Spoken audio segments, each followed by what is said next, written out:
बच्चों, आज हम पढ़ेंगे हमारे विज्ञान का पाठ 1 रासायनिक अभिक्रियाएं एवं समीकरण। तो रासायनिक अभिक्रियाएं क्या हैं? जब दो या दो से अधिक पदार्थ आपस में मिलकर के किसी नए पदार्थ का निर्माण करते हैं तो उसे हम रासायनिक अभिक्रियाएं कहते हैं। जैसे मैंने यहाँ पे एक उदाहरण लिखा हुआ है, ए धन बी। एक पदार्थ ए है और दूसरा पदार्थ बी है। उन दोनों ने आपस में जब क्रिया करी तो निर्माण किया सी और डी, यानी नए पदार्थों का निर्माण हुआ है जिनके रासायनिक गुणधर्म इन पदार्थों से पूर्णतः अलग हैं। तो इस प्रकार की अभिक्रियाओं को हम रासायनिक अभिक्रियाएं कहते हैं।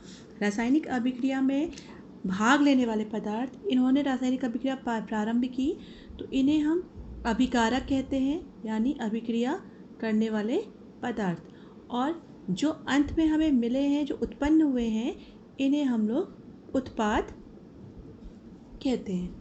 तो रासायनिक अभिक्रिया में भाग लेने वाले पदार्थ अभिकारक कहलाते हैं और रासायनिक क्रिया में बनने वाले जो पदार्थ, यदि हम इसी अभिक्रिया को देखें कि मैग्नीशियम Mg धन ऑक्सीजन O2 मिल करके MgO का निर्माण करते हैं, परंतु द्रव्य की अविनाशिता का नियम कहता है कि किसी भी रासायनिक अभिक्रिया में ना तो हम पदार्थ को उत्पन्न कर सकते हैं और ना ही उसको नष्ट कर सकते हैं। देखो यहाँ पर मैग्नीशियम का एक परमाणु है, ऑक्सीजन के 2 परमाणु हैं, जबकि उत्पाद में हमारे पास कुल मिलाकर के यहाँ पर 3 परमाणु हैं अभिकारकों में, लेकिन उत्पाद में हमारे पास केवल एक परमाणु मैग्नीशियम का है और एक परमाणु ऑक्सीजन का है, यानी यहाँ पर केवल हमारे पास 2 ही परमाणु हैं। तो एक परमाणु कहाँ गया? तो इसके लिए हम क्या करते हैं, इन अभिक्रियाओं का संतुलन करते हैं। जैसे कि मैंने एक समीकरण लिखी है, NaOH सोडियम हाइड्रोक्साइड धन H2SO4 सल्फ्यूरिक एसिड, उत्पाद में बन रहा है Na2SO4 सोडियम सल्फेट और जल। यहाँ पर देखो हमें रासायनिक समीकरण संतुलित करनी है। तो रासायनिक समीकरण संतुलित करने के लिए हम किस प्रकार से इस रासायनिक समीकरण को संतुलित करेंगे? पहले इसमें हम लोग लिखेंगे एक और हम लोग लिखेंगे यहाँ पर तत्व कि हमारे पास कौन कौन से तत्व उपस्थित हैं। तत्वों की संख्या पहले हम लिखेंगे बाई ओर हमारे पास कितने तत्व उपस्थित हैं, और फिर हम लिखेंगे तत्वों की संख्या दाईं ओर।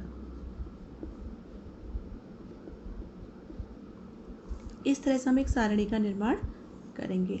देखो तत्व हमारे पास कौन कौन से उपस्थित हैं। तत्व हमारे पास सबसे पहले है सोडियम।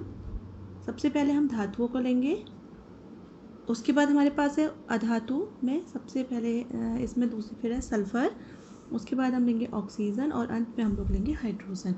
अन्य तत्वों को पहले लेना चाहिए और ऑक्सीजन और हाइड्रोजन को बाद में लेना चाहिए, क्योंकि धातुओं और अधातुओं को संतुलित करते करते ऑक्सीजन और हाइड्रोजन अक्सर संतुलित खुद ब खुद हो जाते हैं।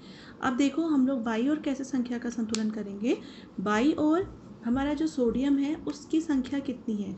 बाई ओर का सोडियम जो है ये 1 है, ठीक है। यहाँ पे देखो बाई ओर का सोडियम 1 है। किसी भी तत्व की संख्या वह संख्या है जो उसके पीछे लिखी गई है, परमाणुओं की संख्या वह है जो उसके पीछे जो नंबर लिखा गया है वो उसकी संख्या होती है, परंतु यदि कोई नंबर नहीं लिखा गया है तो उस नंबर को हम 1 मानेंगे। उसके बाद दाईं ओर देखो सोडियम ये है और इसके पीछे लिखा गया है 2, तो हम दाईं ओर संख्या लिखेंगे 2।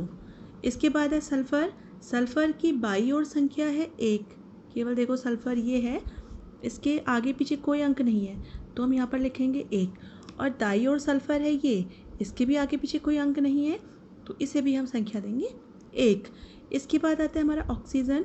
ऑक्सीजन को देखो, एक ऑक्सीजन हमारे पास यहाँ है और यहाँ पर हमारे पास 4 ऑक्सीजन है, ये देख रहे हैं आप लोग, ऑक्सीजन हमारे पास है 4, तो ये हमारे पास होगी 5, लेकिन 5 कैसे है? 1 धन 4।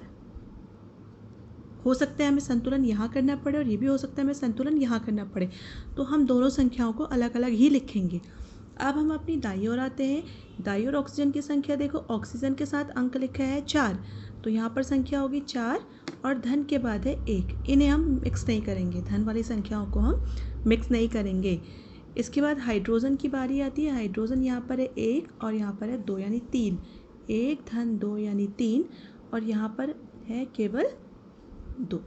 तो ये हमारा हो गया है, हमने अपने परमाणुओं की संख्या यहाँ पर नोट कर ली। अब देखो हमें समीकरण संतुलित करना है। हम समीकरण संतुलित करने से पहले उस समीकरण को लिख लेंगे। अब देखिए हमने समीकरण लिख लिया है। समीकरण लिखते समय एक चीज़ का ध्यान देना है कि हम जब समीकरण को संतुलित करेंगे, उसके अंकों के मान को बराबर करेंगे, तो उन अंकों को हम इन यौगिकों के आगे लिखेंगे। केवल यहीं पर ये अंक लिखे जाएंगे और जो अंक हम लोग देंगे वो अंक पूरे यौगिक के हर तत्व को मिलेगा। कैसे देखो, सोडियम की बाईं ओर संख्या है 1 और दाईं ओर संख्या है 2। तो यहाँ पर हम केवल एक ही संक्रिया का इस्तेमाल करेंगे और वो संक्रिया है गुणे। गुणा के अलावा हम यहाँ पर किसी भी संक्रिया का इस्तेमाल नहीं कर सकते। तो हमने बाईं ओर और दाईं ओर के अंकों को बराबर करना है।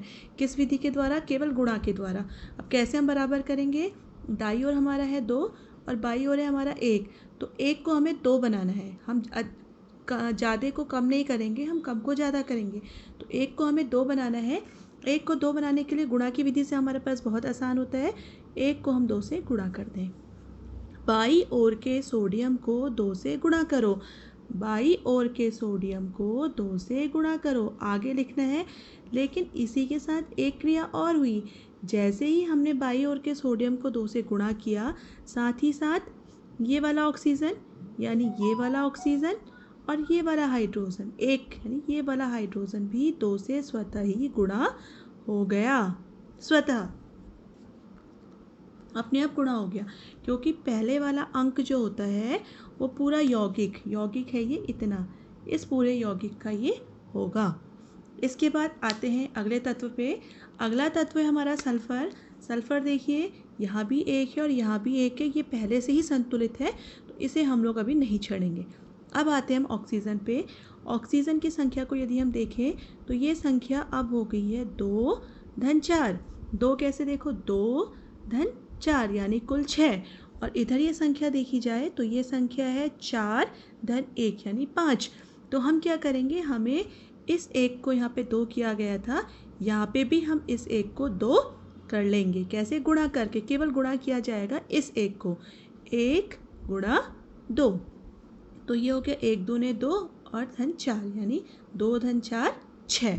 ये संख्याएं फिर बराबर हो गई। लेकिन जैसे ही हमने दाईं ओर के ऑक्सीजन को, और कौन से वाले ऑक्सीजन को, 1 वाले ऑक्सीजन को 2 से गुणा किया। गुणा हम ऐसे ही करेंगे। यदि हम ऐसे गुणा करते हैं तो ये विधि गलत है, इसे हमने ऐसे नहीं करना है। हमने गुणा केवल कहाँ पे करना है? आगे से ही गुणा करना है। इस विधि से हम लोग इसको गुणा नहीं करेंगे। तो आगे हम जैसे ही इस ऑक्सीजन को गुणा करते हैं, इसी के साथ वाला जो हाइड्रोजन है ये स्वतः 2 से गुणा हो जाता है, क्योंकि ये 2 इसका भी है और ये 2 इसका भी है, दोनों को ये संख्या प्राप्त होगी।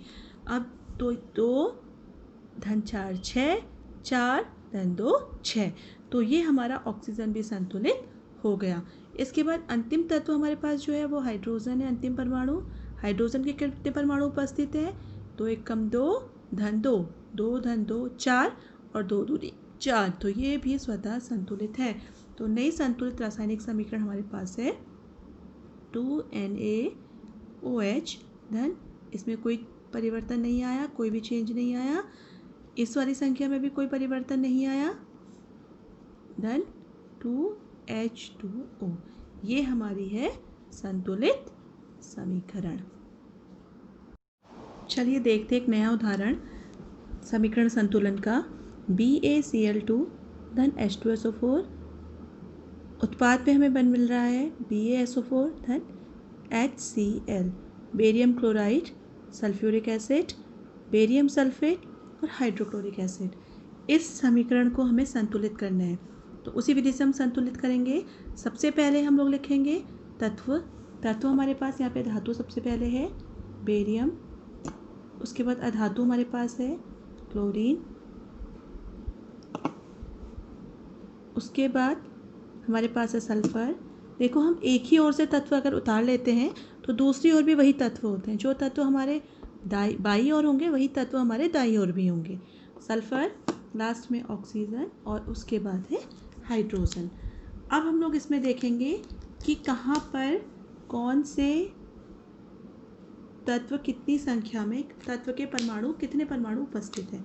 संतुलन के लिए देखो हम समीकरण लिख लेंगे BaCl2 धन स्थान दे करके H2SO4 संख्या लिखेंगे जो संतुलन में आएगी BaSO4 धन HCl। ठीक है। अब देखो बेरियम यहाँ पर एक परमाणु by ore, Dai ore arrow के दूसरी ओर बेरियम का एक परमाणु, क्लोरीन बाई ओर दो परमाणु, दाई ओर ये है क्लोरीन, ये रखा हुआ है, कितना परमाणु है, एक परमाणु। सल्फर का देखो बाई ओर एक परमाणु, ये है सल्फर, दाई ओर सल्फर ढूंढो, ये है कितना परमाणु, एक परमाणु। ऑक्सीजन हम देखेंगे बाई ओर, यहाँ पर ऑक्सीजन कहीं नहीं है, H2SO4 में O4 ऑक्सीजन के 4 परमाणु और यहाँ पर भी SO4 में ऑक्सीजन के 4 परमाणु। इसके बाद हाइड्रोजन के इस ओर हमारे पास 2 परमाणु हैं और दाई ओर हमारे पास केवल एक परमाणु है। अब हम इसे करेंगे, अब हमने ये सब ढूंढ लिया, अब हम इसका संतुलन करेंगे। संतुलन करने के लिए देखो सबसे पहले बेरियम के पास जाते हैं, बाई ओर एक दाई ओर एक संतुलित, क्लोरीन बाई ओर दो दाई ओर एक, तो हमें दाई ओर के क्लोरीन को 2 बनाना होगा। कैसे बनाएंगे, दाई ओर के क्लोरीन को 2 से गुणा किया जाएगा। दाई ओर का क्लोरीन मतलब ये वाला, गुणा यहाँ पे नहीं होगा, कहाँ पे होगा, आगे से होगा, पीछे गुणा नहीं किया जाएगा। लेकिन जैसे ही हमने ये 2 लिखा, आगे की संख्या पूरे यौगिक की होगी। जैसे ही हमने ये 2 लिखा तो ये 2 हाइड्रोजन को भी मिलेगा, इस वाले हाइड्रोजन को और इस वाले क्लोरीन को भी। तो क्लोरीन को तो हम गुणा कर चुके हैं, हम किसे और गुणा करें, हाइड्रोजन को गुणा करें। समझ रहे हैं आप लोग इस चीज़ को। जो भी अंक लिखा जाएगा वो अंक हमको पूरे यौगिक को, हमारी ओर से जो अंक लिखा जाएगा वो पूरे यौगिक को मिलेगा। तो ये 2 हमने क्लोरीन को संतुलित करने के लिए लिखा था, आगे लिखा गया है, इसलिए स्वतः ही ये हाइड्रोजन को भी प्राप्त हो गया है। इसके बाद ये भी संतुलित हमारा हो गया। सल्फर को देखो यहाँ भी एक, यहाँ भी एक, छेड़ने की ज़रूरत नहीं है, स्वतः ही संतुलित है। इसके बाद देखो ऑक्सीजन 4 ये भी संतुलित है और हाइड्रोजन 2 और 2 ये भी संतुलित है। तो ये हमारी हो गई संतुलित रासायनिक अभिक्रिया।